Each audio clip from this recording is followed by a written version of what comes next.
மதுரை புகழ்பெற்ற ஜல்லிக்கட்டு சீரும் சிறப்பாக நடந்துட்டு இருக்கு. இது யாரு ஸ்பான்சர் பாத்தீங்கன்னா துபாய் தர்பார் தான். இது சீரும் நல்ல முறையில் நடத்திட்டு இருக்காங்க. இப்போ 3வது பேஜ்லாம் முடிஞ்சு எல்லாம் கை செஞ்சு வெளியே போங்க மாடுபிடி வீரர்களா. 4வது பேஜுக்கு வெளியே விடுங்க. இப்போ போலீஸ்கார் அந்த மஞ்சள் சட்டில் அப்படியே லைட்டை தள்ளி விட்டு அந்த ப்ளூ ஷர்ட்டுக்காரன் உள்ள விடுங்கப்பா. ஆனா முக்கியமா 4வது பேஜுக்கு ஒரு சிறிய அரிய வாய்ப்பு என்னன்னு கேட்டீங்கன்னா, அவன் டிஆர் கோபி பாத்தீங்கன்னா அவர் மாட்டை பிடிச்ச 2 செயின் சொல்லிருக்காரு. 6 அந்த கெட்டியக்காரன் பாத்துலாமா?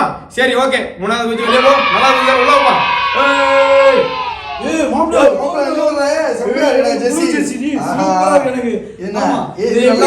எப்படி கட்டுறீங்க? சரி விடு, நான் சரியா கட்டிக்கிறேன். இதான் எனக்கு கம்ஃபர்டபுளா இருக்கு. சரி மாப்ள. 4வது பேஜ் கூப்பிட்டானே, 4வது பேஜ் கூப்பிட்டானே. ஓடி ஃபோன் பத்தறமா. எல்லாம் ரெடிடா. அப்பாடா போறோம். இருக்கு போஸ்ட் இன்ஸ்டால தெரிஞ்சு வர்றாங்க. வாக்கா பாப்போம் பாத்துறோம். போஸ்ட் எடுக்கறோம். டேய் இங்க பாருடா மாடெல்லாம் மொட்டை இருக்குடா. டேய் நாம தேவையாடா வாடா போயிடும்டா. சொல்ற கேளுடா. டேய் விலங்குடா சின்ன பசங்க ஏன் பண்றாங்க அந்த மாடை? டேய் முடிஞ்சோ. என்ன பாத்தியா அந்த பெருசு வந்துச்சு மாடை பிடிச்சிச்சு அது மாட்டு போய்க்கிருக்கு. அந்த பெருசு மாடை பிடிக்கிற பெரிய விஷயம் இல்ல, அவனே மாடு மாதிரிதான் இருக்கான். நம்ம நிலைமை யோசிச்சு பாருடா. டேய் சொல்றது கேளுடா வாடா. டேய் ஓ ஆண்டவே புரிஞ்சுக்க மாட்டானே. என்னடா பெரிய ஜல்லிக்கட்டு, வாடியில இருந்து மாடை திறந்து விட போறாங்க.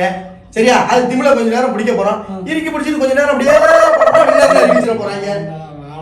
வா நண்பருங்க வா கமான் சொல்ற கேளுடா. வேணாம்டா டேய் நண்பருக்கேன்டா பயப்படாதடா. வந்தோம் இங்கவே ஜெர்சி வாங்கவும் இன்ஸ்டால போஸ்ட் போடாம அதை மட்டும் பண்ணிட்டு வீட்டை பக்கம் பார்த்து போயிடலாம்டா. டேய் இவன் கேட்க மாட்டான். மாடு அல்லையில குத்தி மல்லாக்கா படுக்கா போட்டாதான் இவன் அடங்குவான். வாடா டேய் தொடரடி. காலேஜ் போகும்போது 4 வருஷம் பஸ்ல இப்படியே ஃபுட்பால் அடிச்சுக்கிட்டு போவேன். இத்தாதண்டி கம்பி தான் புட்டிச்சனா அப்படிதான் பிடிப்பேன். இது இம்மா பெரிய திமிழு, இதை பிடிக்க என்ன இருக்கு? கம்பியும் திமிழு ஒன்னாடா. ஏய் ஏன்டா புரிஞ்சுக்க மாட்டா. வாடா வா நண்பருங்க வா.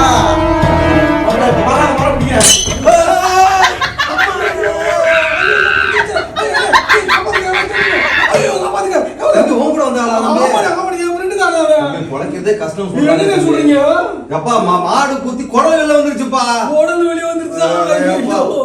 காலையில கூட குடல் குழம்பு வேணும்னு வீட்டுல சண்டை போட்டுக்கிட்டானே. குடலை குளிந்து செத்து கிடக்கானே. பேசி பாடையில போறேடா பண்ணாடப்பல.